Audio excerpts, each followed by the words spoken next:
I know a lot of, wow, that's really bright.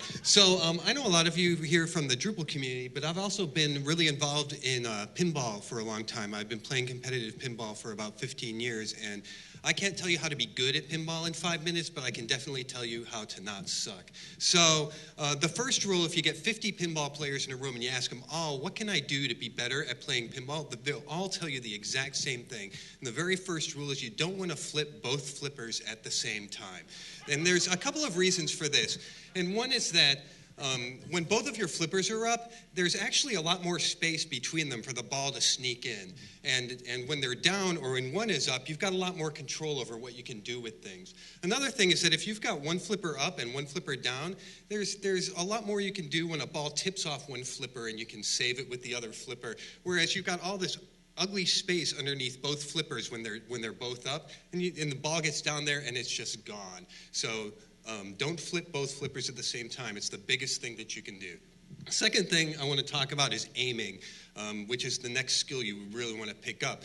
The more towards the joint you are, the more inside your shots go, and practicing and playing with where to flip in order to hit certain shots is really the next thing you're going to want to do. And part of that is knowing where the shots are on the playfield of the game that you're playing.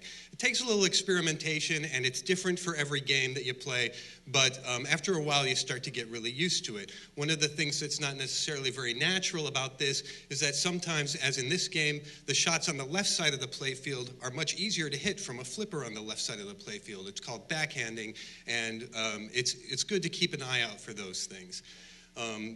Manufacturers like to put shots straight up the middle that are dead. They're just a wall or a target that you can hit, and they tend to be very, very painful and deadly. We call them fuck you shots, and so you want to avoid those shots and not shoot at those. The flip side of that is that you don't actually have to flip all the time. Sometimes from a ball control perspective, it's much easier just let the ball bounce off one flipper and go to the other one, and you can cradle it or you get a more controlled shot. Again, Adam's family, the ball comes out of this flipper and it'll bounce over to the other flipper, and you can make a more controlled shot. The ball slows down, gives you some time to think about things. It's a huge, huge thing that you can pick up on. So a third skill is obviously nudging the game. You want to be careful because the games all have a certain amount of tilt, and it takes a little experimentation on the game that you're working with to know how much to do. But the biggest rule for that is you want to keep the ball going up and down, because by doing that, you get more towards where the scoring stuff are, which is up the playfield, and it keeps you away from the sides where the drains are, obviously, and it keeps you away from death. So that you can keep the ball going.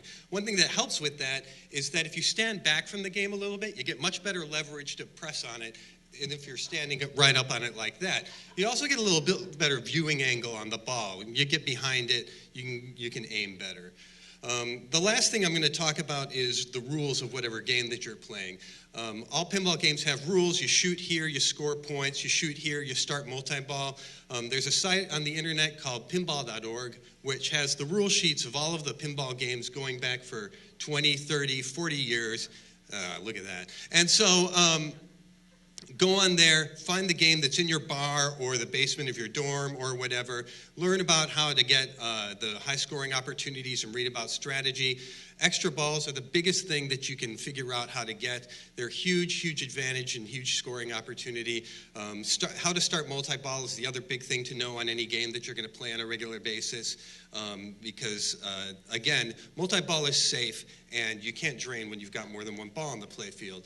And the last thing is find people who are better than you to play with. When I was coming up in Chicago and I was learning how to play pinball, playing with people who were much better than me, you learn so much just standing around and watching them play and what they do.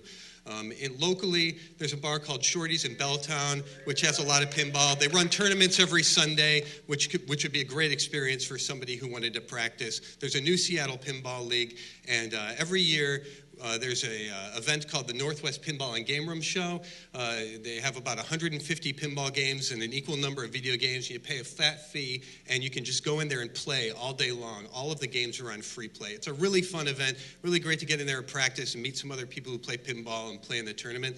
The last thing I'll talk about here is that three-time pinball champion Keith Elwin just released a DVD called Pinball 101, which is a fantastic resource for anyone who wants to learn more about playing pinball. And that's all I've got. Thanks a lot.